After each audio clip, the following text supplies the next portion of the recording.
এক এক যুগের মুজিজা কিন্তু এক একটা মুজিজা, বোঝেন কিনা? অলৌকিকত্ব যেটা নবীগণের মাধ্যমে প্রকাশ পায়, এটা আল্লাহর ক্ষমতা, এটা নবীদের ক্ষমতা নয়, কিন্তু আল্লাহ পাকের ক্ষমতা, নবীদের মাধ্যমে আল্লাহ প্রকাশ করান। আল্লাহ পাক এই জামানাতেও আল্লাহ পাকের ওলিদের মাধ্যমে ক্ষমতা প্রকাশ করাতে পারেন। আল্লাহ পাক এখনও ক্যাপেবল এটার জন্য। তো সেরকম মানুষ হতে হবে আগে, সেরকম মানুষ তো হতে হবে। অনেক আল্লাহর বান্দা আছেন, দেখবেন আপনার জন্য দোয়া করছে, আপনার সমস্যা দূর হয়ে গেছে, হয়নি?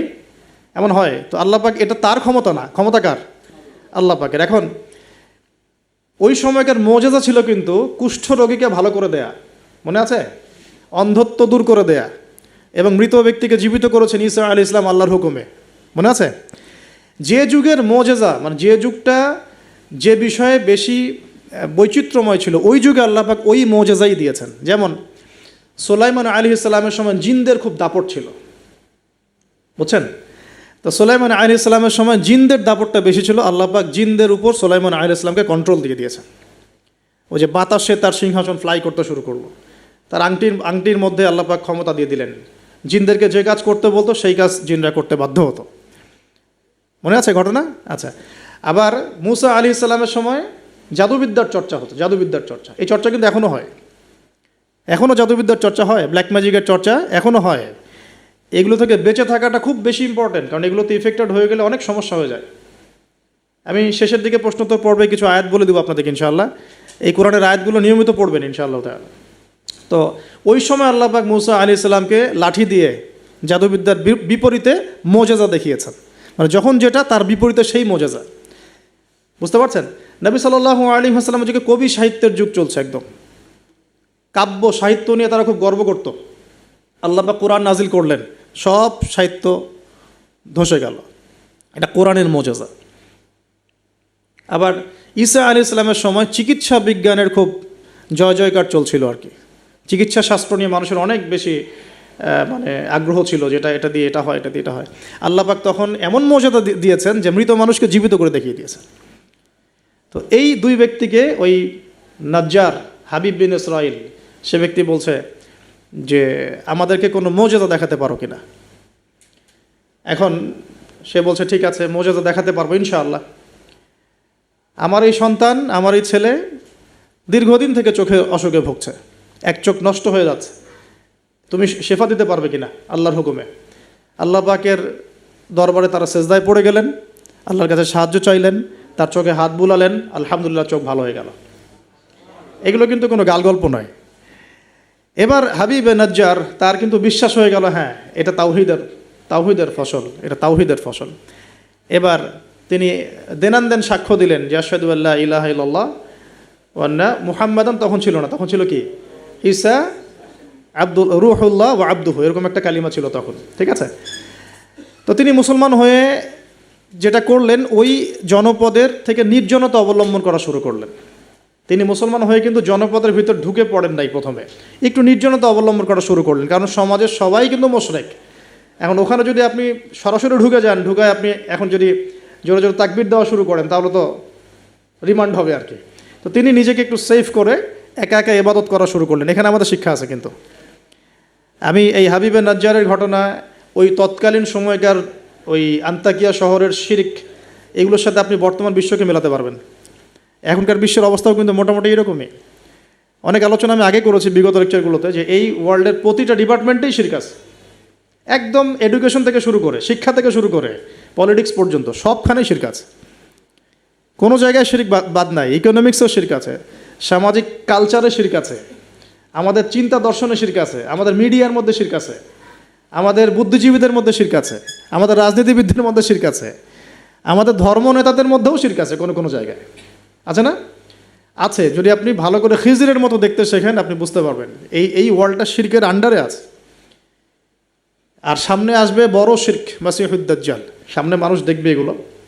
এখন এই অবস্থায় হাবিবে নাজ্জার শহরে ঢুকে দাওয়াতি কাজ শুরু করেন নাই, একা একা তিনি নিজেকে তৈরি করেছেন। আগে তাসকি, আধ্যাত্মিকতা অর্জন করার চেষ্টা করেছেন, ইবাদত বাড়িয়েছেন।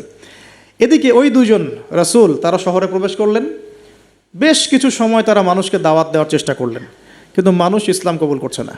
ঠিক মক্কার অবস্থার মতোই। এই সূরাটা কোথায় নাজিল হয়েছে? মক্কায়। কোথায়?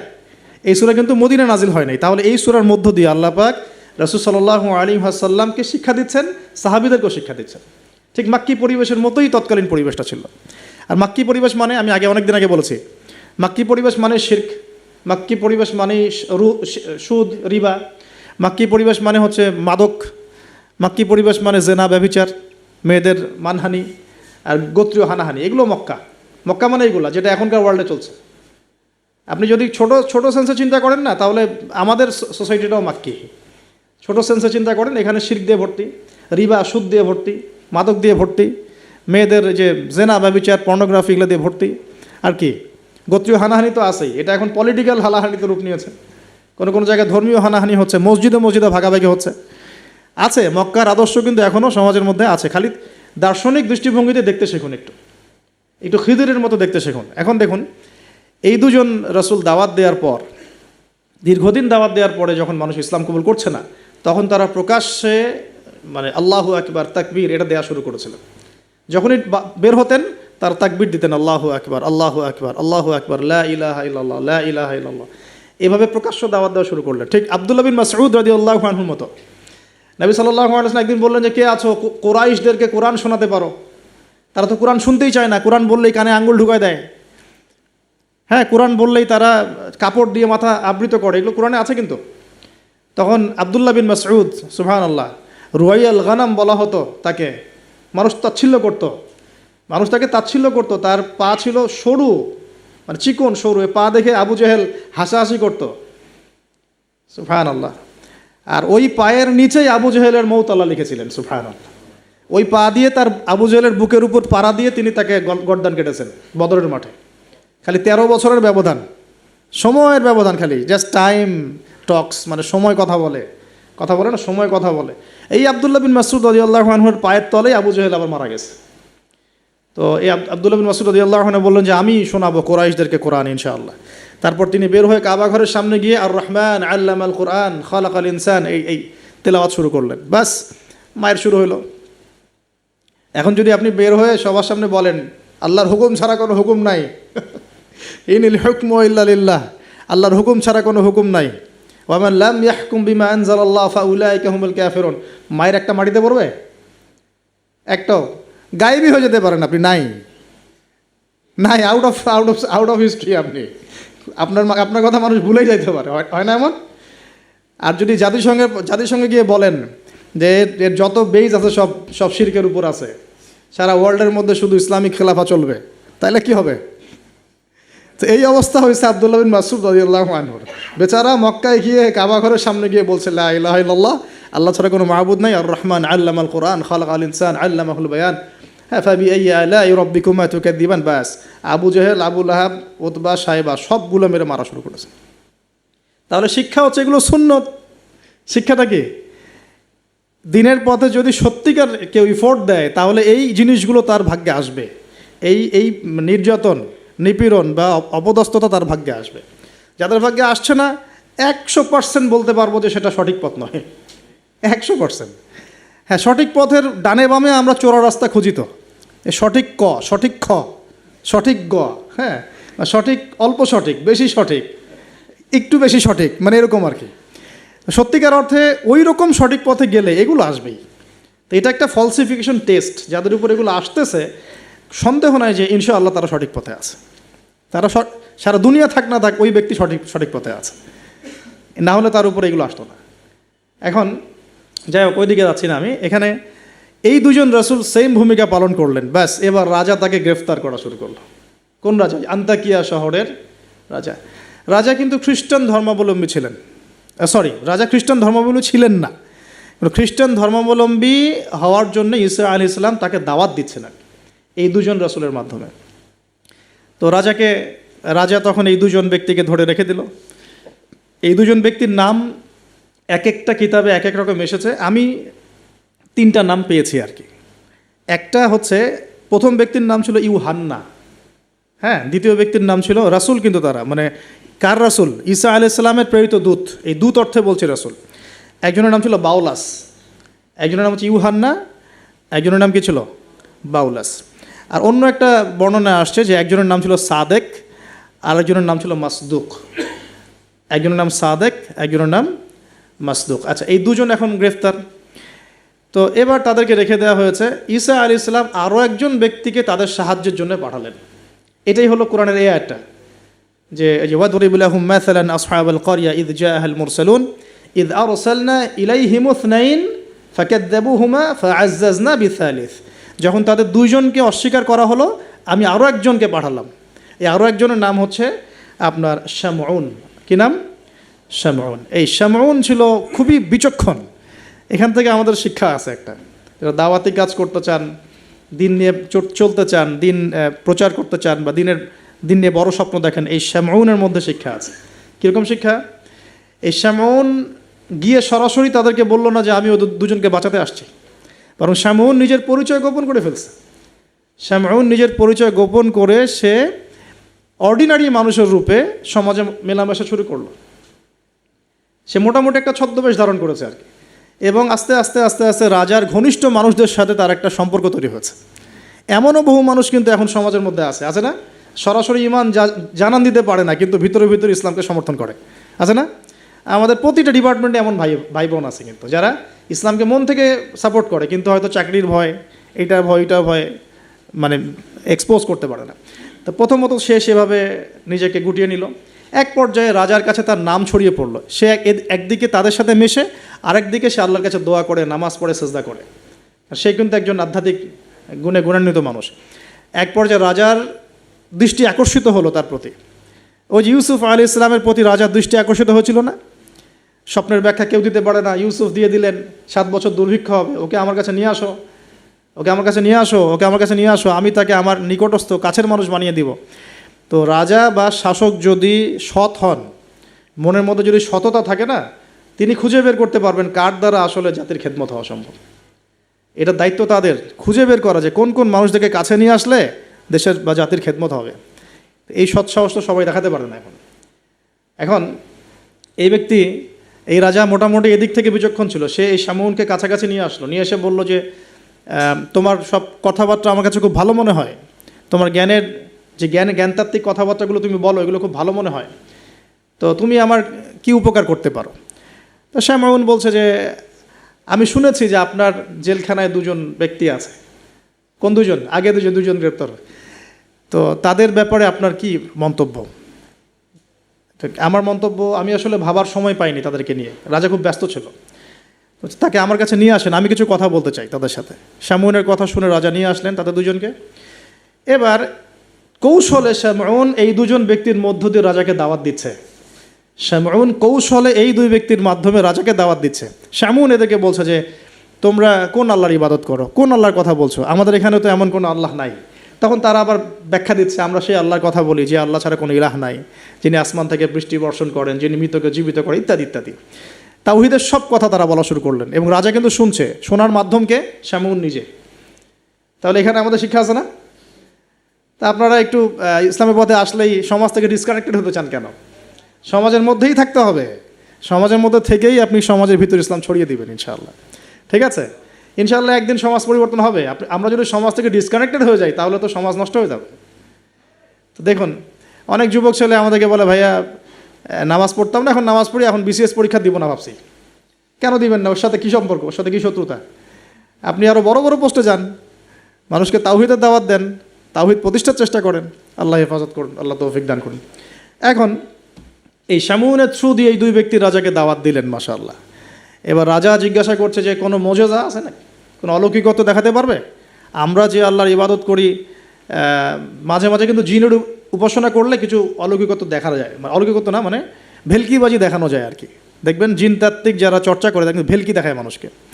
আপনি কোনো কবিরাজের কাছে গিয়েছেন, আপনাকে বলে দিবে যে 2 বছর আগে তুই এটা করছিলি না, এরকম কিন্তু বলে দেবে। আপনাকে ধাক্কা লাগলো যে হ্যাঁ তাই তো, আমার তেমন হয়েছে। আসলে ও যে জিনের উপাসনা করে, ওই জিন আপনার যে কারিন আছে এর সাথে কানেকশন ফিক্স করে আর কি। কারণ আপনার জিন ফিউচার জানে না, কিন্তু আপনার জিন তো আপনার হিস্ট্রি জানে। আপনার জিন আপনার হিস্ট্রি জানে। তো তখন আপনার কাছে মনে হলো হ্যাঁ তাই তো, আমি তো অমুক দিন অমুক মেয়ের জন্য দাঁড়াইছিলাম ওইখানে। হ্যাঁ আচ্ছা ঠিক আছে। এখন সে বলল যে হ্যাঁ আমরা মৌজেজা দেখাবো ইনশাআল্লাহ। কি মৌজেজা? 7 দিন আগে একটা বাচ্চা ওই রাজ দরবারে মারা গেছে। কয়দিন আগে? দাফন হয়নি এখনও, 7 দিন আগে মারা গেছে, লাশ সংস্কার হয়নি, লাশের অবস্থাও ভালো না। এখন এই 2 ব্যক্তি আল্লাহর কাছে দোয়া করলেন, আল্লাহ আজকে যদি তুমি মুজিজা আমাদের হাত দিয়ে আমাদের মাধ্যমে দেখাও, ইনশাআল্লাহ এরা তাওহীদের উপর চলে আসবে। তো আল্লাহ রাব্বুল আলামিন মুজিজা দেখালেন, ওই 7 দিনের মৃত বাচ্চা জীবিত হয়ে উঠল। এবার জীবিত হয়ে সে বলে উঠল যে আমি আসমানে দেখেছি, এই বাচ্চা বলছে এবার, আমি আসমানে দেখেছি একজন সুন্দর মানে চুলের বর্ণনা দেওয়া হয়েছে যে আমরা যেটাকে সিল্কি চুল বলি আর কি, লম্বা কাত পর্যন্ত সিল্কি চুলওয়ালা একজন মানুষ, একজন ব্যক্তি 3 জনের জন্যে আল্লাহর কাছে দোয়া করছে। কয়জনের জন্যে? তার মানে সে মেবি ঈসা আলাইহিস সালামের দিদার পেয়েছে, মেবি, আল্লাহ ভালো জানেন, এটা বারজাক। এখন রাজা এবার হকচকিয়ে গেল, 3 জনকে কে? আমরা তো 2 জন জানি, 3 জনকে? তখন ওই ব্যক্তি বলছে শামউন একজন, এই ব্যক্তি একজন। তখন শামউন দেখলেন যে রাজার এর উপর বেশ প্রতিক্রিয়া সৃষ্টি হয়েছে কথার উপরে। তখন শামউন আরও বড় চাপ দিল এই 2 জনকে যে না, তোমাদের এটা হয়তো কোনো জাদু হতে পারে। শামউন, তোমাদের কোনো জাদু হতে পারে, আমাদের এই রাজার এক মেয়ে মারা গেছেন, তোমরা পারলে তাকে জীবিত করে দেখাও দেখি। এবার তারা 2জন আবার সেজদায় পড়ে গেলেন, আল্লাহর কাছে দোয়া করলেন। আল্লাহ রাব্বুল আলামিন ওই রাজার দীর্ঘদিন আগে মৃত্যুবরণকারী একজন মেয়ে, তাকে কবর থেকে জীবিত করে তুলে দিলেন ইনশাআল্লাহ। এই মেয়ে একই কথা বলছে যে আমরা দেখেছি এই 3 জনের জন্য একজন ব্যক্তি আল্লাহর কাছে দোয়া করছে। এবার মাশাআল্লাহ মুজিজা প্রকাশ পেয়ে গেল। কিন্তু এই মুজিজা প্রকাশ পাওয়ার পরেও আপনারা তো জানেন যে ফেরাউনের সামনে কতগুলো মুজিজা দেখানো হয়েছে? 9টা। কয়টা? 9টা। একবারে 9টা না, কিন্তু ব্যাক টু ব্যাক বছর বছর 9টা। তারপরে কি ফেরাউন ঈমান আনছে? আবু জেহেলের সামনে কতগুলো মুজিজা আসছে, সে কি ঈমান আনছে? আজারের সামনে কি ইব্রাহিম আলাইহিস সালামের মতো মানুষ থাকা সত্ত্বেও সে কি ঈমান আনছে? এরকম বহু মানুষ পৃথিবী থেকে চলে গেছে যাদের সামনে অগণিত মুজিজা আসার পরেও ঈমান নিয়ে আসেনি। আবার অনেক মানুষ এক দোয়ার বরকতে ঈমান নিয়ে চলে আসছে। খালিদ বিন ওয়ালিদের কথা শুনুন। খালিদ বিন ওয়ালিদ রাদিয়াল্লাহু আনহু উহুদে যুদ্ধ করেছেন ইসলামের এগেনস্টে। যখন নবী সাল্লাল্লাহু আলাইহি ওয়াসাল্লাম বিদায় হজের আগে যখন তিনি ওমরা করেছেন, বিদায়ের ওমরা হজটা কাজা করেছেন, ওই সময় তিনি এসে শুধু একটা চিরকুট লিখে দিয়েছিলেন যে যদি খালিদ মুসলমান হতো তাহলে তার জন্য কতই না ভালো হতো। নবীজি এটাও বলেননি খালিদ আসো ইসলাম কবুল করো, তোমার আগের সব গুনাহ মাফ হয়ে যাবে, এটা এতটুকু বলেন নাই। নবীজি বলেছেন, খালি চিরকুটে লিখে দিয়েছেন যে যদি খালিদ ইসলাম কবুল করতো তাহলে কতই না ভালো হতো। এই একটা কথাই তার মনে এমন দাগ কেটেছে, তিনি নিজে গিয়ে মদিনা ইসলাম কবুল করে আসছেন। আর তারপরে তো জানেন তার হাতে ইসলামের কতগুলো বিজয় হয়েছে, প্রায় 80 থেকে 100টা ব্যাটেল তিনি লড়ছেন ইসলামের জন্য, এবং কোনো ব্যাটেলেই তিনি কিন্তু পরাজিত হন নাই। তাকে বলা হয় সাইফুল্লাহ, আল্লাহর তরবারি। কিলা দুখুলিল জান্নাহ, তাকে বলা কিলা দুখুলিল জান্নাহ, তাকে বলা হলো ও দুখুলুল জান্নাহ, জান্নাতে ঢুকো, প্রবেশ করো। কিলা দুখুলিল জান্নাহ ক্বালা ইয়া লাইতা কওমি ইয়ালামুন, সুবহানাল্লাহ, ক্বালা ইয়া লাইতা কওমি ইয়ালামুন। তখন যে বলছে হায় আমার জনপদ, হায় আমার কওম, যদি তারা জানতো, যদি তারা বুঝতো যে আল্লাহ পাক আমাকে কি পরিমাণ নেয়ামত দিয়েছেন, কোন জান্নাতে আমি আছি, এইটা যদি আমার জনগণ বুঝতো তাহলে সবাই ঈমান নিয়ে আসতো। দেখেন কোরআনে এই ব্যক্তির নাম উল্লেখ করা হয় নাই। ওয়াজা মিন আকসাল মদিনাতি রাজুলুন, ওয়াজা মিন আকসাল মদিনাতি রাজুলুন, মানে দূরবর্তী জায়গা থেকে একজন লোক ছুটে আসছে। কে সেই লোক আল্লাহর কাছে এটা বড় কথা নয়, মানে নামটা কি সেটা বড় কথা নয়, তার আকীদাটা কি, তার আমলটা কি, তার তাওহীদটা কি, এটা সবচেয়ে বড় কথা। তো এখন এই হাবিবে নাজ্জারের এই শাহাদাত হয়ে গেল, এবং আন্তাকিয়াবাসীর উপরে এবার কি হলো আল্লাহ পাক সেটাও বলছেন। তাওহীদের স্পষ্ট দাওয়াত পাওয়ার পর যখন তারা স্বীকার করলো না, তারা আবু জেহেলের মতো আচরণ করলো, আবু লাহাবের মতো আচরণ করলো, উতবা সাহেবার মতো আচরণ করলো, ওই ফেরাউন নমরুদ তাদের মতো আচরণ করলো। হিস্ট্রি কিন্তু একই, সব একই জনপদে ঘুরছে গেলে। এই মুশরিকদের মতো আচরণ যখন অব্যাহত থাকলো, আল্লাহ পাক বলছেন যে আমি তাদের উপরে কোনো বড় সেনাবাহিনী পাঠাই নাই, আমি তাদের উপরে কোনো বড় সেনাবাহিনী পাঠাই নাই, কোনো বাহিনী নাজিলও করি নাই, শুধু ছিল এটা সয়হাতান ওয়াহিদা, একটা মাত্র বড় বিকট চিৎকার। ইন কানাত ইল্লা সয়হাতান ওয়াহিদা, শুধুমাত্র একটা বজ্রনিনাদ, প্রচণ্ড শব্দে আল্লাহ পাক পুরো কওমকে ধ্বংস করে রেখে দিলেন একশেষ। এই কওমে কতজন মানুষ ছিল? হয়তো বা 1 লাখ, 2 লাখ, 3 লাখ, 4 লাখ, 5 লাখ, 10 লাখ, আল্লাহ ভালো জানেন। এর মধ্যে 4 জন ব্যক্তির নাম আমরা পাচ্ছি তাওহীদপন্থী। ওই 4 জন ব্যক্তিকে কেন্দ্র করে ইয়াসিন আয়াত নাজিল হয়েছে।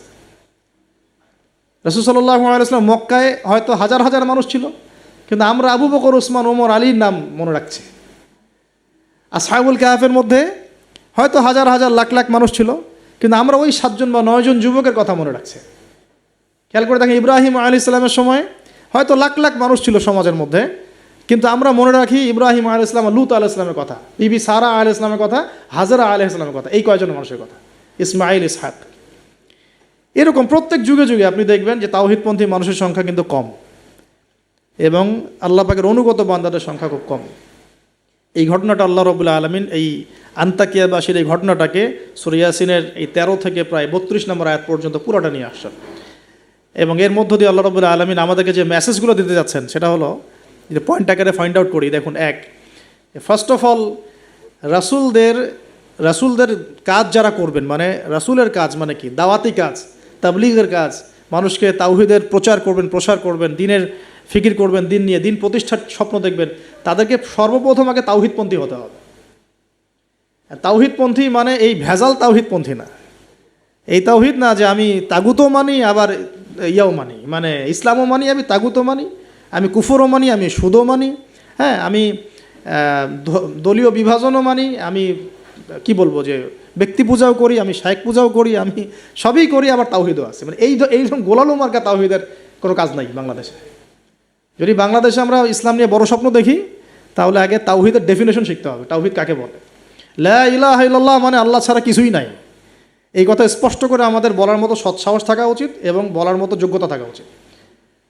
মানুষকে বোঝানোর ক্ষমতা থাকা উচিত যে লা ইলাহা ইল্লাল্লাহ মানে কি। মানে আমি কালিমা পড়েছি, এদিকে আমি কবরও সেজদা করব? আমি কালিমা পড়েছি লা ইলাহা ইল্লাল্লাহ, এখন আমি কি মানে মৃত মানুষের কাছে পূজা করতে পারি? আমি কি লা ইলাহা ইল্লাল্লাহ বলার পরে আল্লাহ পাক ছাড়া অন্য কারো বিধানের সামনে দাসত্ব করতে পারি? এই জিনিসগুলো আমাদের স্পষ্ট করে বোঝা উচিত আগে। তাওহীদের উপর থাকা এবং তাওহীদ বোঝায়, তাওহীদের দাওয়াত মানুষকে দেওয়া। আপনারা কিতাবুত তাওহীদ, শিরক কি ও কেন, এই টাইপের অনেকগুলো বই পাবেন বাজারে, এগুলো পড়লেও তাওহীদ সম্পর্কে অনেক কিছু জানতে পারবেন ইনশাআল্লাহ। আর সব তাওহীদ একসাথে এস্টাবলিশ করা যায় না, ধাপ থাকে।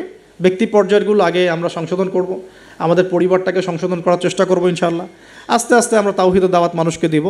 আল্লাহ পাক যখন কবুল করবেন দেখবেন ইনশাআল্লাহ তাআলা, শুধুমাত্র আমরা আমাদের সমাজ কেন, আখিরুজ্জামানের হাদিসগুলো বলছে যে ইসলাম পুরো বিশ্বের প্রতিটা ঘরে প্রবেশ করবে ইনশাআল্লাহ। একটা কাঁচা ঘর বাকি থাকবে না, একটা পাকা ঘরও বাকি থাকবে না, এমনটাই হাদিস এসেছে। একটা কাঁচা ঘরও বাকি থাকবে না, একটা পাকা ঘরও বাকি থাকবে না, যেখানে লা ইলাহা ইল্লাল্লাহ প্রবেশ করবে না। এটা হবে ফিউচার, ওয়ার্ল্ডের ফিউচার এইটা। যত ফিউচারের কথাই মানুষ বলুক না কেন, ভিশন 2030, 2040, 2050, হ্যাঁ, ভিশন কবলাল কিয়ামা, মানে ভিশন ইমামুল মাহদি আর ভিশন ঈসা আলাইহিস সালাম হচ্ছে যে পৃথিবীর প্রতিটা ঘরেই তাওহীদের কালিমা লা ইলাহা ইল্লাল্লাহ প্রবেশ না করে আল্লাহ পাক কিয়ামত দিবেন ইনশাআল্লাহ। এটা হলো আল্লাহ পাকের হুকুম, হয়ে গেছে, কুদিয়াল আমর, লেখা হয়ে গেছে এটা। এখন আমরা আগে, তাহলে আমাদের দায়িত্ব কি ভাই? আগে তাওহীদ শিখতে হবে। এখন তাওহীদ তো একা একা শেখা যায় না, স্পেশালি আপনারা যারা জেনারেল ব্যাকগ্রাউন্ড থেকে আসছেন, সবাই তো আর একা একা পড়ে কেউ আলেম হয়ে যেতে পারবো না, পারবেন? অতএব এখানে দৃষ্টিভঙ্গি আগে প্রশস্ত রেখে ওলামায়ে কেরামের দ্বারস্থ হওয়া নাকি। ওলামায়ে কেরামের দ্বারস্থ হওয়ার সময় সাম্প্রদায়িক হয়ে যাবেন না, যে আমি এই আকীদা ফলো করি, এই মানহাজ ফলো করি, এই মাযহাব ফলো করি, বাস ইনাদেরকেই ধরে বসে থাকবো আর কারো কাছে যাব না।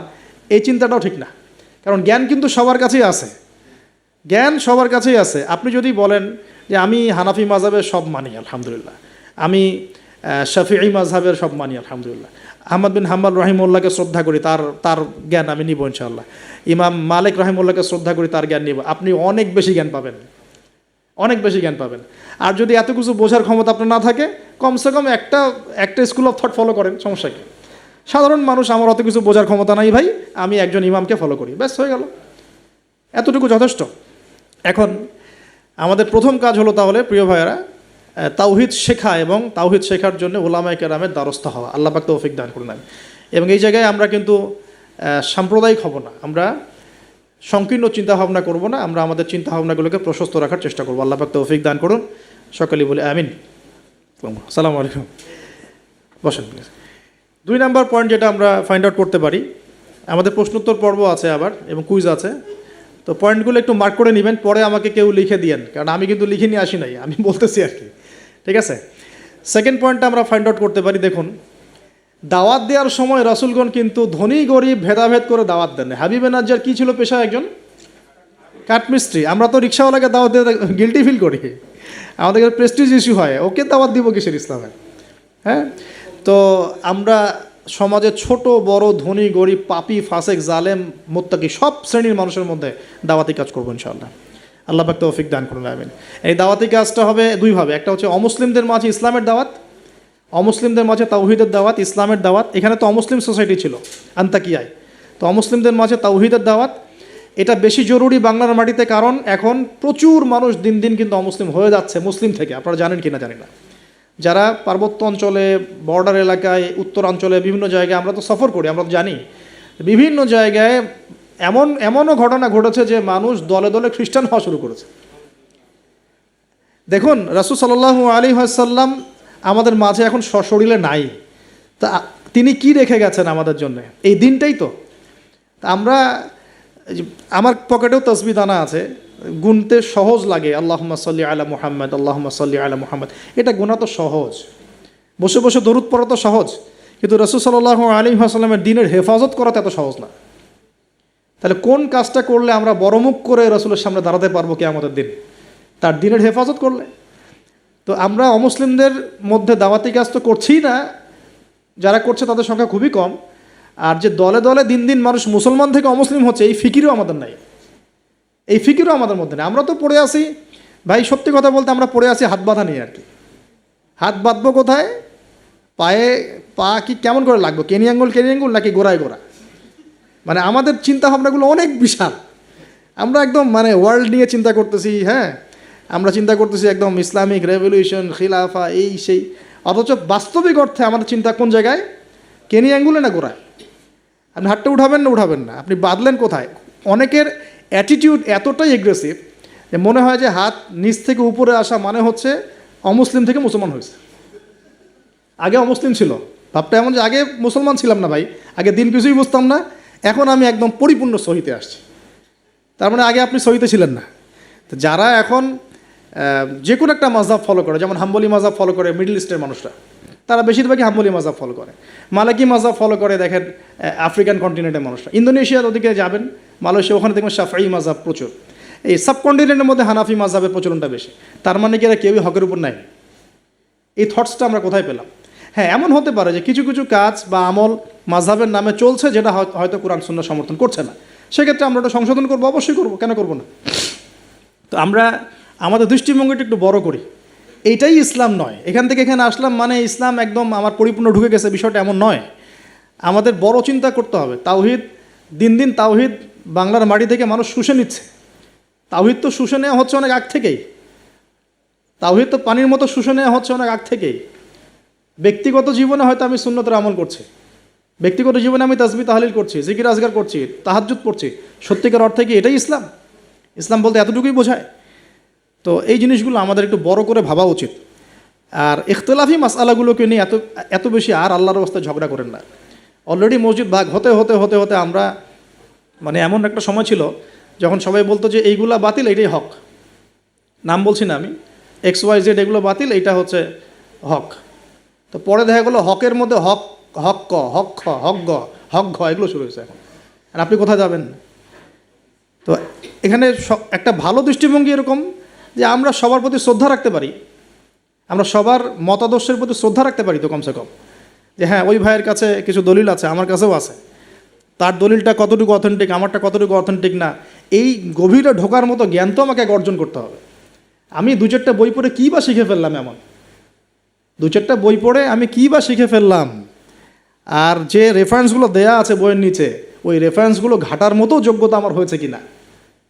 মনে করেন একটা বই পড়ছেন, নিচে আপনার একদম সব বুখারি মুসলিম লেখা, তো এই বুখারি মুসলিমের ভিতরে ঢোকার যোগ্যতাটা কি আপনার হয়েছে কিনা, বা ওইটার উসুল আপনি বোঝেন কিনা, ওই হাদিসটা সত্যি সত্যি ওই মাসআলা সাবিত করে কিনা এটা আপনি বোঝেন কিনা, ওই হাদিসটাকে নিয়ে, ওই দলিলটাকে নিয়ে আপনি কি অন্য কোনো মুহাক্কিক আলেমের কাছে গিয়েছেন কিনা, তাদের জবাবটা শুনেছেন কিনা?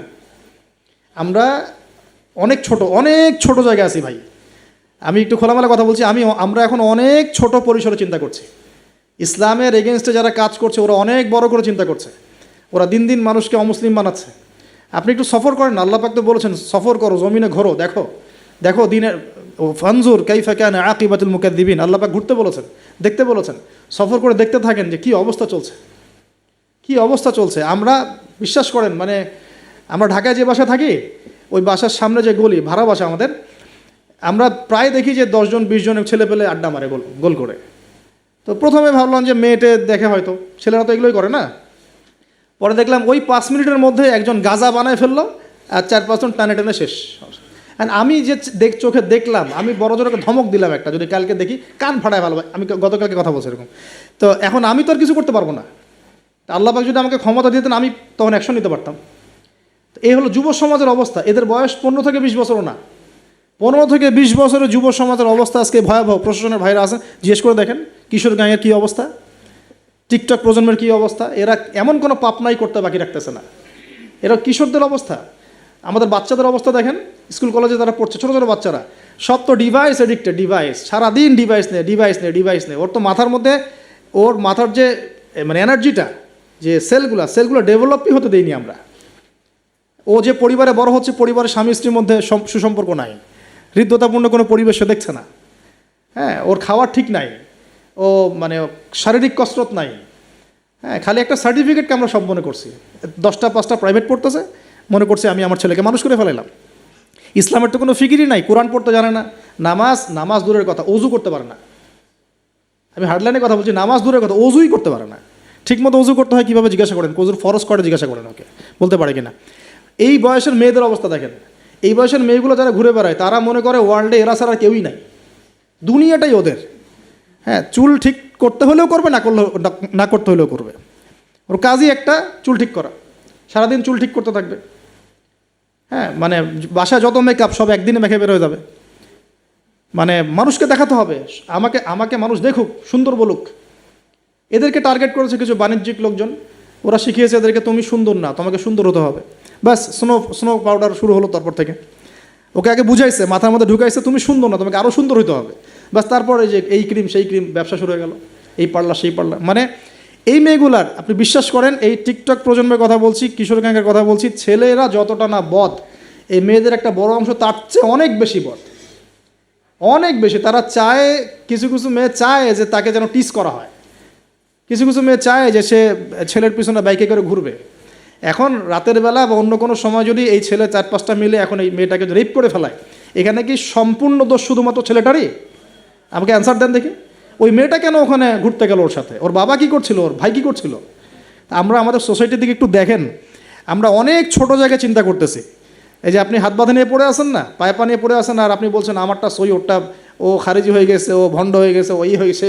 এগুলা খুবই কনজাস্টেড চিন্তা। আপনার চিন্তাটা অনেক ছোট লেভেলের। আপনি যখন ওয়ার্ল্ডকে চিনতে শিখবেন, অর্থনীতি বুঝতে শিখবেন, ওয়ার্ল্ডের ফেতনাগুলো রিকগনাইজ করতে শিখবেন, আপনি নিজেকে লজ্জা পাবেন যে আমি কী বলে আসছিলাম এতদিন। আর আমরা তো জানি, আমরা ওই লাইন কিন্তু ঘেটে আসছি। আপনি কোন জায়গায় চিন্তা করছেন, কোন জায়গায় আপনার চিন্তা থেমে যাবে, ওটা আমি জানি। ওর পর থেকে আমি আপনাকে চিন্তা করতে বলতে পারবো। ঠিক আছে, অনেক দ্বীপে আছে। পুরো ওয়ার্ল্ড নিয়ে ভাবেন, দেখেন আমাদের সোসাইটিগুলোর দিকে তাকান, আমাদের ইয়াং জেনারেশনকে দেখেন, আমাদের শিক্ষার দিকে দেখেন না একটু। আমাদের এই যে যুব সমাজ সামনে বসে আছে, জিজ্ঞাসা করেন যে এই 15-20 বছর তারা পড়াশোনা করেছে, তারা কতটুকু কোরআন শিখেছে, কতটুকু হাদিস শিখেছে। আমাদের এখানে অনেক সিনিয়র ভাই আছেন, আমাদের পিছনে অনেক বরেণ্য ব্যক্তিরা আছেন, তারা এখন আফসোস করেন যে আমাদের বয়স 40 হয়ে গেছে, কোরআন শিখতে পারি নাই, 40টা হাদিস তো পড়তে পারি না, হুজুর এটা কী হবে, ওইটা কী হবে। তো এটা আপনি জিজ্ঞাসা করা মানেই তো এটা লজ্জাজনক, যে আমি তাহলে কি করলাম সারা জীবনে। তাহলে শিক্ষা ব্যবস্থার মধ্যে কোথায় সংস্কার দরকার, আমাদেরকে ভাবতে হবে এগুলো, বা আমাদের যারা কর্তৃপক্ষ আছেন তাদেরকে বোঝাতে হবে জিনিসগুলো। অর্থনীতি নিয়ে কি বলবো, এটা নিয়ে বলার তো কিছুই নাই, সব জায়গায় সুদ আর সুদ। অনেক দিন আগে যে বলেছি ক্যাশলেস সোসাইটির কথা, এই ক্যাশলেস সোসাইটি এখন বাস্তব। আপনি চায়নায় যান, আপনি কোনো ক্যাশ পাবেন না চায়নাতে কোনো ক্যাশই নাই, আপনাকে সব ডিজিটাল মানিতে লেনদেন এক্সচেঞ্জ করতে হবে। পুরো ক্যাশলেস সোসাইটি একটা। এবং এর চার্জের ফলে মিনিটেই মানুষ কোটিপতি হয়ে যাচ্ছে, মিনিটের মধ্যে মানুষ কোটিপতি, জাস্ট চার্জ কাটতে কাটতে কাটতে কাটতে কোটিপতি হয়ে গেছে। ইলেকট্রনিক মানি তো আসছেই, যখন ক্রিপ্টোকারেন্সির যুগ চলে আসবে তখন দেখবেন যে কী অবস্থাটা হয়। তা আমাদের ইকোনমিক্স সেকশনের এই মানে কি বলবো, যে আধুনিকায়নই বলেন অথবা আধুনিকায়নের স্রোতের সমস্যাগুলো, এগুলো ফাইন্ড আউট করার মতো আলেম ওলামারও ঘাটতি আছে। যখন সমাজে ক্লাসিক্যাল ট্র্যাকের বাইরে কেউ কথা বলে তখন হাসে, হ্যাঁ হাসে যে কী বলতেছে এগুলা, গোল্ড কয়েন, দিনার দিরহাম, এগুলো আবার কী বলে। অথচ দিনার দিরহামের কথা রাসূল সাল্লাল্লাহু আলাইহি ওয়াসাল্লামের সময় থেকে আসে। কতদিন বোঝানোর চেষ্টা করলাম, হ্যাঁ কতদিন যে বোঝানোর চেষ্টা করলাম যে ভাই 10 লাখ টাকা বাসায় রেখে দেন, দেখেন টাকার মান কমে না বাড়ে। আর যদি 10 লাখ টাকার সমপরিমাণ জমি থাকে আপনার, এটার মান বাড়বে না কমবে। এতটুকু বোঝাতে পারতেছি না। যে এগুলো সাস্টেইনেবল কোনো অ্যাসেট না। কারেন্সি ছিল গোল্ড দিনার এবং সিলভার দিরহাম, তো এখন সেটা নাই ভালো কথা, কিন্তু আমাদেরকে তো বুঝতে হবে যে আমাদের ফিউচার কী। ইউসুফ আলাইহিস-সালামের ফিউচার, ইউসুফ আলাইহিস-সালাম যেভাবে তার জাতিকে 7 বছরের একটা মানে গোল নিয়ে সামনে গিয়েছিলেন যে আমরা মূল্যবান সম্পদগুলো করি, মানে সংরক্ষণ করি, যখন দুর্ভিক্ষ সময় আসবে তখন আমরা বাঁচতে পারবো। এর ফলশ্রুতিতে মিশরের লক্ষ লক্ষ মানুষ বেঁচে গেছে। তা আমাদের সেই ফিকির কোথায়? তো আমি একটা পয়েন্ট থেকে এতদূর চলে আসছি যে আমরা অনেক ক্ষুদ্র জায়গায় চিন্তা করছি। এই যে 1 হাতে মোসাফা না 2 হাতে মোসাফা, আপনার এইগুলা আপনার চিন্তাটাকে এত ছোট জায়গায় নিয়ে আসছে যে আপনি বড় করে এখন ভাবতেই পারতেছেন না। আর আমাদের দরকার, যদি আমরা সত্যি কথা বলছি, যদি আমরা চাই যে আমাদের সমাজ, দেশ এবং জাতি আগামীতে অনেক বেশি সমৃদ্ধি অর্জন করুক, আমাদের ক্রিটিক্যাল থিঙ্কার্স দরকার। আমাদের দরকার ক্রিটিক্যাল থিঙ্কার্স, যারা চিন্তা করতে পারে, ওয়ার্ল্ড নিয়ে ভাবতে পারে, মানে ইসলামটাকে ওয়ার্ল্ডের সাথে মিশাতে পারে। ইসলাম একদিকে পড়ে থাকবে আর ওয়ার্ল্ড একদিকে চলে যাবে, তাহলে তো হইল না কিছু। দেখেন ওই সময় লাত উজ্জা মানাত শিরক এগুলো বলতেন, লাত উজ্জা মানাতের মূর্তি পূজা শিরক এগুলো বলতেন সাহাবীরা। এই যুগে যদি আবু বকর ওমর রাদিয়াল্লাহু আনহু আসতেন, তারা কি ওই কথাই বলতেন? এই যুগের শিরকগুলোকে ফাইন্ড আউট করতেন? বলেন তো দেখি। নিঃসন্দেহে তারা এই যুগের সাথে আপডেটেড থাকতেন। তা আমাদেরকে এই যুগের সাথে আপডেটেড থাকতে হবে। তো আল্লাহ পাক আমাদেরকে তৌফিক দান করুন, আমিন। তো হ্যাঁ, শেষ করতেছি। তো যেটা বলছিলাম যে আমার শ্রদ্ধেয় দিনী ভাইয়েরা, মুরব্বী কেরাম যারা আছেন, আমাদের হাতে সময় শেষ হয়ে আসছে, যে প্রথমে আমরা তাওহীদটা শিখবো ইনশাআল্লাহ। তাওহীদটা শিখবো ইনশাআল্লাহ, তাওহীদের চর্চা করব। নিজের পরিবারটাকে আগে আপনি তাওহীদপন্থী বানান। আপনাকে সমাজ নিয়ে আগে ভাবতে হবে না, আগে আপনি আপনার পরিবারটাকে তাওহীদপন্থী বানিয়ে ফেলেন। আল্লাহ পাক তৌফিক দান করুন। আপনার সন্তানদেরকে তাওহীদ শেখান। আপনার স্ত্রী, আপনার সন্তান, আপনার মেয়ে, আপনার আত্মীয় স্বজন, এদের মাঝে আপনি আগে দাওয়াতি কাজটা করার চেষ্টা করেন। আল্লাহ পাক তৌফিক এনায়েত করুন। এবং এটা একা একা শেখা যাবে না। আমি বলছি যে দিনই ইলম অর্জন করব, অবশ্যই মুহাক্কিক আলেম খুঁজব। আমি কোনো আলেমের নাম বলে দিব, কারণ আমি একটা নাম বললেই অপোজিশন আছে, বলবে যে না ওনাকে তো আমি মানি না। আমি যদি বলি যে আমি আল্লামা তাকি উসমানীকে খুব ফলো করি, ভালোবাসি, পছন্দ করি, তারও তো হেটার্স আছে না? তো বলবে যে আপনি ফলো করেন, আমি করি না, আপনি মানেন, আমি মানি না। তো এই জন্য আমি কোনো নাম বলতে যাচ্ছি না। আপনি আপনার বুঝ অনুযায়ী, আপনার কাছে সারা ওয়ার্ল্ড ঘেটে যে মনে হয় যে না এই আলেম হকের উপর আছেন, তার কথাগুলা ভালো, তার ইলমি গভীরতা ভালো, তিনি সাম্প্রদায়িক না বা ইত্যাদি, তিনি হকের উপর আছেন, হক বলতে দ্বিধা করছেন না, হক বাতিলের সাথে মিক্স করছেন না, মানে আপনি বুঝেন, আপনাকে তো আল্লাহ পাক মেধা দিয়েছেন, আল্লাহ পাক তো আপনাকে বিবেক দিয়েছেন, আপনি বোঝার চেষ্টা করেন। তবে আমি রিকোয়েস্ট করবো একটা জিনিসই খালি, যে আপনি আলেমদেরকে দলে দলে ভাগ করে দিয়েন না, এবং আলেমদের মধ্যে সাম্প্রদায়িকতা সৃষ্টি করেন না, আলেমদের মধ্যে শত্রুতা বাড়ায় দিয়েন না। আপনি মৌমাছির মতো হন, এটা আমার নসিহত, এটা আমার নসিহত। আপনি মানবেন কি মানবেন না আপনার বিষয়। আমি এটা ফলো করার চেষ্টা করি, যে আমি নিজেকে একজন মৌমাছি মনে করি। আমাকে যদি বলেন যে এই যে রিক্সাওয়ালা রিক্সা আমাকে নামিয়ে দিল বাসায়, তার কাছেও আমার শেখার কিছু আছে। আপনি যদি মৌমাছি হন, আপনি এখান থেকে শিখতে পারবেন, অবশ্যই শিখতে পারবেন। এরকম অনেক শেখা আমরা শিখেছি। এখানে হাবিবে নাজ্জার ইতিহাসে জাজল্যমান হয়ে থাকলো, কিন্তু ওই রাজার নাম ইতিহাসে আসে নাই। একজন কাঠমিস্ত্রির নাম ইতিহাসে জাজল্যমান হয়ে থাকলো। হাবিবে নাজ্জারকে আল্লাহ পাক বললেন যে উদখুলুল জান্নাহ, জান্নাতে ঢোকো। সে বলছে ইয়া লাইতা কওমি ইয়ালামুন, হায় আমার কওম যদি জানতো জান্নাত কত সুন্দর জায়গা।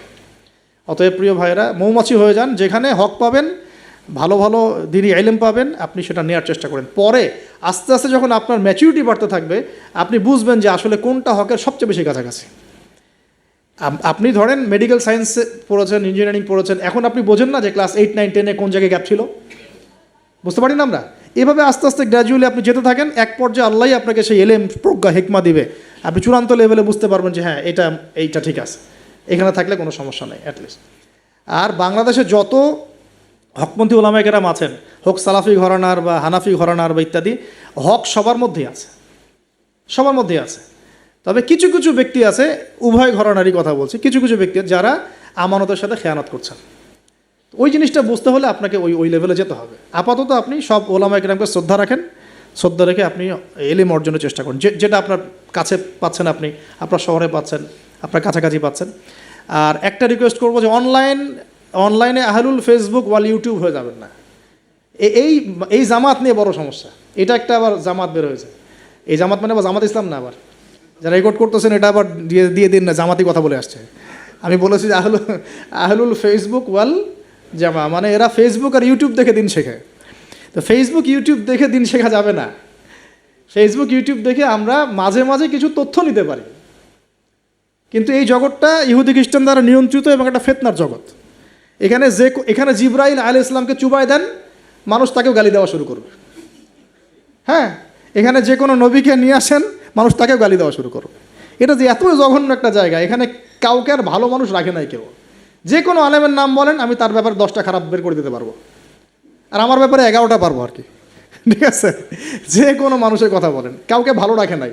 তো এইখান থেকে এলেম নেবেন না। এখান থেকে আপনি হয়তো কিছু তথ্য পাবেন, আবার তো সব তথ্য কিন্তু সঠিক না। এখানে রাতকে দিন বানানো যায়, দিনকে রাত বানানো যায়। ঠিক আছে, তো আপনি আলেমের দ্বারস্থ হবেন, তার কাছে যাবেন, সিলেবাস বলবেন যে আমি এই লেভেলে পড়েছি, আমার জেনারেল লাইনে এই পর্যন্ত পড়া হয়েছে, আমি এখন এই পড়াশোনা করছি, আমাকে একটা আমার মতো করে সিলেবাস করে দেন। দেখবেন আলেমরা কিন্তু একটা সিলেবাস আপনাকে আপনার লেভেলে করে দিবে আর কি। আমার লেভেলের সিলেবাস আপনার সিলেবাস এক হবে না, কিন্তু আমার লেভেলে যে সিলেবাস, আমাকে যে সিলেবাস করে দেওয়া হচ্ছে, সেটা কিন্তু আপনার মতো হবে না, আপনারটা আমার মতো হবে না। আপনাকে আমি যদি বলি, আপনাকে প্রথমে দেওয়া হবে কোরআন তেলাওয়াত শেখার ব্যাপার, নুরানি শিখবেন আপনি আগে, তারপর নাজেরা শিখবেন, তারপর আপনি হিপসে কিছু অংশ হিপস করবেন, তারপরে আরবি, যে এসো আরবি শিখি টাইপের বইগুলো আছে, এসো সরফ শিখি, এসো নাহু শিখি, এগুলো শিখবেন, ক্লাসিক্যাল অ্যারাবিক ল্যাঙ্গুয়েজ শিখবেন, তারপরে আপনি এবারত পড়ার যোগ্যতা অর্জন করবেন, দেন আপনি আস্তে আস্তে হাদিসের কিতাবগুলো মোতালা করবেন, এইভাবে যাবেন, সিরাত পড়বেন। কিন্তু সবার সিলেবাস তো একরকম হবে না। এই সিলেবাস ভিত্তিক পড়াশোনা না করলে বিক্ষিপ্ত পড়াশোনা, আজকে এই বই, কালকে ওই বই, কালকে সেই, একদম মাথাটা ম্যাসাকাট হয়ে যাবে। এই বিক্ষিপ্ত মাথা দিয়ে আপনি না কিছু চিন্তা করতে পারবেন, না সত্য মিথ্যা বুঝতে পারবেন। তখন আপনার মাথাটাকে যে কোনো দিকে নিয়ে যাওয়া সম্ভব। আমার মাথা এত সহজে যে কোনো দিকে নেওয়া সম্ভব হবে না ইনশাআল্লাহ, বিকজ আমি এগুলো সব ঘাটাঘাটি করেছি। এমন একটা কথা বললেই আমি ফট করে গ্রহণ করবো না, কিন্তু আমি কিন্তু বিষয়টাকে অনেক গভীরে গিয়ে যাচাই বাছাই করে তারপর সিদ্ধান্তে আসার চেষ্টা করব। কিন্তু যারা বিক্ষিপ্ত মানসিকতার, যে কোনো দিকে নেবেন, বাতাস ওই দিকে দৌড়ানো শুরু করবে আর কি। এবং বাংলাদেশে যে চরমপন্থার যে একটা ব্যাপার আছে না, চরমপন্থী একটা আকিদার ব্যাপার আছে, এইটা এই বিক্ষিপ্ত মানসিকতারই ফলশ্রুতিতে হয়েছে। তারা যদি কনস্ট্রাকটিভ সিলেবাসে পড়াশোনা করতো না, তাদের মানসিকতা এমন হতো না, কিন্তু উগ্র হতো না। তারা বুঝতো, সমাজ বুঝতো, রাষ্ট্র বুঝতো, বিশ্ব বুঝতো, ওইভাবে তারা ইসলামকে নিয়ে যাওয়ার চেষ্টা করতো। আল্লাহ পাক আমাদের সবাইকে এই বুঝগুলো অর্জন করার তৌফিক দান করুন। আমি আসলে অল্প সময়ে অনেক বেশি কথা বলতে চাই, হয়তো একটু এলোমেলো করে ফেলছি। তো তাওহীদের চর্চা, পরিবার, সমাজ, আস্তে আস্তে আত্মীয়দের মধ্যে, এবং দ্বীনি ইলম অর্জন, ওলামায়ে কেরামের সোহবত, এই কথাগুলো বেসিক কথা। এর পাশাপাশি আমরা বলবো যে দেখুন, এই প্রত্যেক যুগে যুগে আন্তাকিয়াবাসীর যে অবস্থা ছিল, প্রত্যেক যুগে যুগেও কিন্তু তাওহীদ আর শিরকের কনফ্লিক্ট এমনই ছিল। আপনি আবু জেহেলের যুগ বলেন, আবু লাহাবের যুগ বলেন, ওতবা সাহেবার যুগ বলেন, ফেরাউন নমরুদের যুগ বলেন, সেম হিস্ট্রি। এখন আমাদের ওয়ার্ল্ড অ্যাফেয়ার্সও সেম, আমাদের ওয়ার্ল্ডেও এইভাবেই চলছে। এখানে শিরক আছে, এখানে কুফর আছে, আমাদের ওয়ার্ল্ডে সুদ আছে, আমাদের ওয়ার্ল্ডে জিনা আছে, আমাদের ওয়ার্ল্ডে পর্নোগ্রাফি আছে। যত পাপ আছে পৃথিবীতে, এই সমস্ত পাপের গ্লোবালাইজেশন হয়েছে এই ওয়ার্ল্ডে। আমরা একটা ভয়ঙ্কর বিশ্বে বাস করি। আমাদের মতো ভয়ঙ্কর বিশ্বে মনে হয় যে ওই আবু জেহেলরাও থাকে নাই। বিশ্বাস করেন না এটা? আবু জেহেলের যুগে শিরক ছিল, এটা গ্লোবালাইজেশন ছিল না। আবু জেহেলের যুগে রিবা ছিল, কিন্তু ওইটার গ্লোবালাইজেশন ছিল না, এত র্যাপিডলি মানে ফিতনা ছড়িয়ে পড়তো না। আমরা সবচেয়ে ফিতনাময় পরিবেশে বসবাস করছি। সামনে আরও ফিতনা আসবে, তারপর হয়তো বা আল্লাহ পাক কোনো একটা কিছু আনবেন ইনশাআল্লাহ তাআলা, কারণ রাতের পরে দিন আসবে, এটাই স্বাভাবিক। তো এখন এই ফিতনাগুলো পরিবেশে আমাদের কিভাবে আমরা চলবো তাহলে? ফার্স্ট অফ অল আমাদের ইলম অর্জন এক নাম্বার। তারপরে আমি বলবো যে আমাদের ইলম অনুযায়ী বেশি বেশি আমল দরকার, অনেক বেশি আমল দরকার, এবং অনেক বেশি আলেমদের সাথে সোহবত দরকার। এই সোহবতে আমাকে দিন শেখাবে, আমল উৎসাহিত করবে। একা একা না থাকা, কিছু দিনই ভাই মিলে অ্যাটলিস্ট একটা অ্যাসোসিয়েশন বা ফাউন্ডেশন বা কিছু একটা সোশ্যাল কোনো ওয়ার্ক, মানে এরকম কিছু নন পলিটিক্যাল, নন প্রফিটেবল, এগুলোর মধ্যে থাকা, তাহলে আপনি মানে একে অপরের সাথে মোজাকারা করে চলতে পারবেন।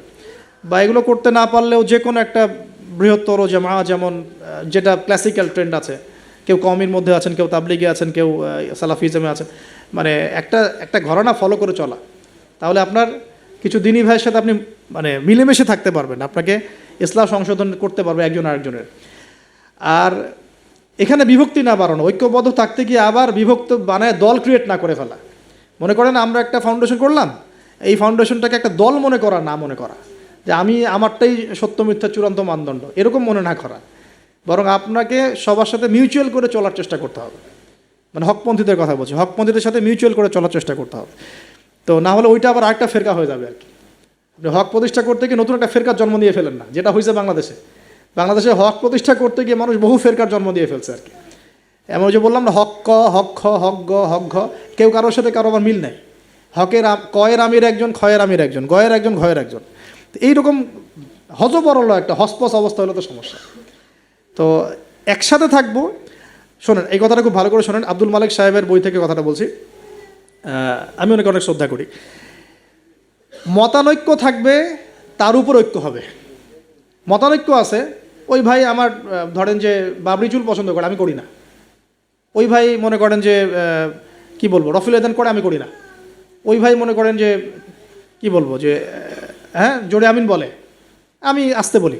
মতানৈক্য তার সাথে আমার আছে, কিন্তু তারপরেও আমাকে একসাথে থাকতে হবে। এরকম অবস্থায় না আসতে পারলে আপনি বাংলাদেশ কেন, সারা ওয়ার্ল্ড অ্যাফেয়ার্স চিন্তা করে মুসলিমদের ঐক্যবদ্ধ কোনো প্ল্যাটফর্ম বা কোনো রকম রেভলিউশন এটা আসলে সম্ভব হবে না। বরং এই সুযোগগুলো কাজে লাগায় অমুসলিম যারা আছে, ইসলামের শত্রু যারা আছে, এরা আপনাকে আরও ডিভাইড অ্যান্ড রুল নিতে থাকবে। End of the day you will destroy it, you will destroy yourself. আপনি নিজেকে ধ্বংস করে ফেলাবেন আর কি। আর এরপরে আমাদের এখনকার করণীয় হচ্ছে ফিতনাগুলো রিকগনাইজ করা আগে, ফিতনাগুলো চিহ্নিত করতে শেখা যায়, কোন কোন জায়গায় কোন কোন ফিতনা আছে, তারপরে সেখান থেকে বাঁচার পদ্ধতিগুলো গ্রহণ করা। আর একটা কথা বারবার জোর দিয়ে বলছি আমি, ইলম অর্জনের কোনো বিকল্প নাই, প্রচুর পড়াশোনা করতে হবে। আল্লাহ পাক আমাদের সবাইকে প্রচুর পড়াশোনা করার তৌফিক দান করুন। মনে করেন এখন থেকে নিয়াত করেন যে ইনশাআল্লাহ আগামী 10 বছর আমরা ডানে বামে এত না দেখে পড়াশোনাই করতে থাকবো ইনশাআল্লাহ। খালি পড়াশোনা করতে থাকেন। আপনাকে এখন রাষ্ট্রের দায়িত্ব নেওয়ার দরকার নেই আপনার। আপনি পড়াশোনা করেন, দিনই ইলম অর্জন করেন, প্রচুর পড়াশোনা করেন, করে আপনি ডিনামাইট হন ভিতর থেকে, ঠিক আছে? ইনশাআল্লাহ আপনার আমার যদি যোগ্যতা থাকে, আল্লাহ যদি আমাদের মধ্যে কবুল মানে ইসলাহ দেখেন, সংশোধন দেখেন, মানে খালেস নিয়াত দেখেন, হ্যাঁ খুলুসিয়াত দেখেন, আল্লাহ পাক চাইলে আপনাকে অন্ধকার থেকে তুলে রাষ্ট্রের নেতা বানাইতে পারেন না? ওই যে জেলখানার কূপ থেকে তুলে ইউসুফ আলাইহিস সালামকে রাষ্ট্রের দায়িত্ব দেওয়া হয় নাই? এই দায়িত্ব কে দিয়েছে? আল্লাহ পাক দিয়েছে। তো এটার যোগ্যতা, পড়াশোনা করুন, প্রচুর ইলম অর্জন করার চেষ্টা করি। আল্লাহ পাক তৌফিক এনায়েত করুন, আমিন। এর সাথে আমলটা বাড়াই, ওলামায়ে কেরামের সোহবত এবং তাসকিয়া মানে আত্মশুদ্ধি। ডেইলি আমরা যে কাজগুলো করি এর মধ্যে দোয়া থাকবে, জিকির থাকবে, হ্যাঁ তাসবিহ তাহলিল থাকবে, কোরআন তেলাওয়াত থাকবে। কোরআন তেলাওয়াত মিস দিয়ে না, প্রত্যেক দিন কমপক্ষে 1 ঘন্টা কোরআন তেলাওয়াত করেন, বা 1 ঘন্টা না পারে 1 পারা কোরআন তেলাওয়াত করেন। 1 পারা টার্গেট নেন যে আমি পার ডে 1 পারা করে কোরআন তেলাওয়াত করব। এবং আমার ওস্তাদ আমাকে নসিহত করে ছাড়বা না। এক হচ্ছে প্রতিদিন কোরআন নর্মাল তো তেলাওয়াত করোই, একটা পৃষ্ঠা হলেও অর্থসহ পড়বে, একটা পৃষ্ঠা হলেও অর্থসহ। এই যে 5টা আয়াতের উপর আমরা কিন্তু আজকে আলোচনা করলাম, 4-5টা আয়াতের উপরে অর্থসহ পড়বে। 2 নাম্বার হচ্ছে রাসূল সাল্লাল্লাহু আলাইহি সাল্লামের হাদিস 4-5টা করে প্রতিদিন পড়ার চেষ্টা করো, একটা বিশুদ্ধ বই থেকে। আর রাসূলের সিরাত জীবনী 2-3টা পৃষ্ঠা হলেও পড়ার চেষ্টা করো প্রতিদিন। এই কাজগুলো করলে হয় কি, ঈমান তাজা হয়। আপনি অজুর ফজিলত জানেন, অনেক দিন আগে পড়েছেন, এখন অজু করতে গেলে সেই ফিলটা আপনি পাবেন না। এটা আপনি এখনই অজুর ফজিলতটা আরেকবার পড়ে যান, দেখেন আপনি অজু করতে গেলে একটা ফিল পাবেন যে এটা আমার গুনাহ মাফ হচ্ছে এখান থেকে। এটা হচ্ছে ইলম অর্জনের ফলে আমাদের কিন্তু ঈমানটা রিচার্জ হয়। তো আমলটা বাড়াই, ডেইলি এই আমলগুলো চালু করি, জিকির আজগার, তাসবিহ তাহলিল, পারিবারিক তালিম করতে পারলে খুব বেশি ভালো হয়। হ্যাঁ, পরিবারে দাওয়াত দিব, পরিবারে আমরা এগ্রেসিভ হব না, পরিবারে অলওয়েজ দাওয়াত দিবেন। পরিবারবর্গ ইসলাম মানে দাওয়াতের পথে আসলো কি না, আপনার সংশোধনের পথে আসলো কি না, এটা নিয়ে এত বেশি ওভার ব্লাস্টেড হওয়ারও দরকার নাই। আমার দায়িত্ব দাওয়াত দেওয়া, বোঝানোর, ভাই বুঝিয়েছি, দোয়া করি আল্লাহর কাছে, আল্লাহ যেন সবাইকে হেদায়েত দেন, ব্যাস দ্যাটস অল, আপনার কাজ হয়ে গেছে।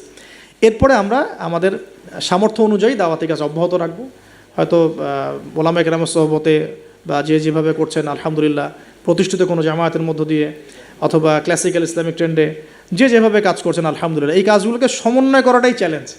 বাংলাদেশে প্রচুর কাজ হয় ইসলামের, আল্লাহ পাক কাকে যে কবুল করবেন, আমি খুব মনে মনে দোয়া করি আল্লাহ পাক যেন একজন যোগ্য মানুষকে কবুল করেন, যিনি এই দিন ইসলামের যে কাজগুলো দেশে চলছে এগুলোকে যেন ইউনাইটেড করতে পারে আর কি। এইটা চ্যালেঞ্জ আর কি। কাজ যে হচ্ছে না তা না, কাজ প্রচুর হয়, দিনই কাজ প্রচুর। আমাদের মসজিদের অভাব নাই, মাদ্রাসার অভাব নাই, মক্তবের অভাব নাই, কিন্তু বিশ্বাস করেন যে ওই যে ইসলামের ইকামাত, ওই ইকামাতের ছিটাফোটাও নাই আমাদের মধ্যে। অতএব এটাকে আমাদের মধ্যে আল্লাহ পাক যেন যোগ্য ওমরের মতো কোনো মানুষকে দিয়ে কবুল করে না, আমিন। আল্লাহ পাক আমাদেরকে এই যুগের আবু বকর, ওমর, ওসমান, আলী হওয়ার তৌফিক দান করে না, আমিন। তো শেষ কথা হলো যে এই জিনিসগুলো আমরা পরিবারে এস্টাবলিশ করার চেষ্টা করি, হালাল খাই, এই কথাটা বলতে ভুলে গিয়েছিলাম। রিজিকের মধ্যে আমরা একটু হালালত্বের চেষ্টা করি, হারাম থেকে বাঁচার চেষ্টা করি। মেয়েদের থেকে সতর্ক থাকেন। আপনার রিজিকের সামর্থ্য হয়ে গেছে, আপনি বিয়ে করে ফেলেন, কিন্তু কোনো রকমের হারাম কোনো সম্পর্কের দিকে যাবেন না। খুবই খারাপ জিনিসটা। যার মধ্যে জিনা ঢুকে যাবে সে কখনো আল্লাহর মারেফত অর্জন করতে পারবে না। যার মধ্যে জেনা ঢুকে গেছে এর মনটা পবিত্র হতে পারবে না। তো মনের মধ্যে শয়তানি কিলবিল করবে, মনটা পবিত্র হতে পারবে না। পর্ন দেখার অভ্যাস থাকলে বাদ দিই। মেয়েদের দিকে তাকালে চোখ নিচু করার অভ্যাস করার চেষ্টা করি। আমি তো আপনাদের শহর ঘুরে ঘুরে আসলাম একটু আগে। এখানে তো চোখের হেফাজত করাটা ঢাকার মতোই কঠিন। তো এখানে আপনাদেরকে আরও বেশি ইমানের পরিচয় দিতে হবে। আমাদের সবাইকে আল্লাহ পাক তৌফিক দান করুন। আমিন। চক্ষু নিচু করা, পারলে বিয়ে শাদী করে ফেলা এবং পর্ন থেকে দূরে থাকা। অহেতুক আমরা ইউটিউব ফেসবুকে অনেক মুভিজ দেখি, এটা দেখি, ক্লিপ দেখি, এগুলো বন্ধ করতে হবে। যদি আমরা সত্যিকার অর্থেই চাই যে ইসলাম নিয়ে কিছু করতে, এ যুগের আবু বকর ওমররা যেভাবে চিন্তা করতেন ওইভাবে চিন্তা করতে হবে। আল্লাহ পাক আমাদের সবাইকে কবুল করুন আমিন। আর আমাদের সন্তানদের ব্যাপারে আমরা ফিকির করব, তাদেরকে আমরা কোথায় পড়াবো, কিভাবে মানুষ করব, এই বিষয়গুলো ফিকির করব। একটা ফিকির আমি ঢুকাই দিচ্ছি আজকে। এই ফিকিরটা নিয়ে এত হার্ডলি কখনো বলি নাই, এখন বলছি। সেটা হলো ফিজিক্যালি ফিট থাকার চেষ্টা করব। ফিজিক্যালি ফিট থাকাটা অনেক বেশি ইম্পর্টেন্ট, যেটা আমি নিজে এখন সাফার করতেছি। এই যে মাহফিল টাহফিল, এগুলো ঘুম হয় না, খাওয়া ঠিক নাই, জার্নি এই করতে করতে মানে দেখা যাচ্ছে যে আমরাও ফিজিক্যালি অনেক সময় এই বয়সেও দুর্বল হয়ে যাচ্ছি, মানে ইফোর্ট দিতে পারছি না, ইত্যাদি ইত্যাদি। অথচ রোজা রেখে আমি নিজে, আমার মনে আছে, রোজা রেখে আমি 2 বেলা 2টা ম্যাচ খেলেছিলাম। কি টার্গেট ছিল, তামিম ইকবাল হব। কি একটা অবস্থা। হ্যাঁ, এবং আলহামদুলিল্লাহ অল্প সময় অনেক দূর গিয়েছি। আল্লাহ পাক ওই হিস্ট্রিটা মিটিয়ে দিয়েছেন, আমি শুকরিয়া আদায় করি আল্লাহর কাছে। কিন্তু এখন কিন্তু আপনি সেটা আমি পারছি না। আমি এখন আমাদের বাসায় যে রানিং মেশিনগুলো আছে, এগুলোতে দেখা যায় 20-30 মিনিট দৌড়ালে আমি হাঁপায় যাচ্ছি। আমার এখনও মনে আছে যে আমি একটা রংপুর যে ক্রিকেট গার্ডেন একটা ইয়াস আশরাফুল্লাহ ওই সময় খেলতো, ওইখানে আমরা 10 রাউন্ড দিয়েছি, 10 রাউন্ড। তো এই ফিজিক্যাল ফিটনেসের ব্যাপারটা খুব গুরুত্ব দিচ্ছে এই কারণ আমরা যদি ইসলাম পালন করতে চাই, আল্লাহর ইবাদত করতে চাই, দিনের জন্য কিছু করতে চাই, ফিজিক্যালি ফিট থাকতে হবে। এই জন্য খাওয়ার ব্যাপারে সতর্ক হন। খাওয়া, আমরা তো মাশাআল্লাহ একটু আগে খাওয়ার তো মানে আসছি, আমরা আলোচনা শুনতে খাওয়া শুরু করলাম। মানে বিশ্বাস করেন আমরা গরু খাওয়া মুসলিম হয়ে গেছি। আমরা এখন খালি শুক্রবার মানে কি গরু খাও। আসল কথা হচ্ছে এই গরু গোশত খাওয়া তো ফরজ না।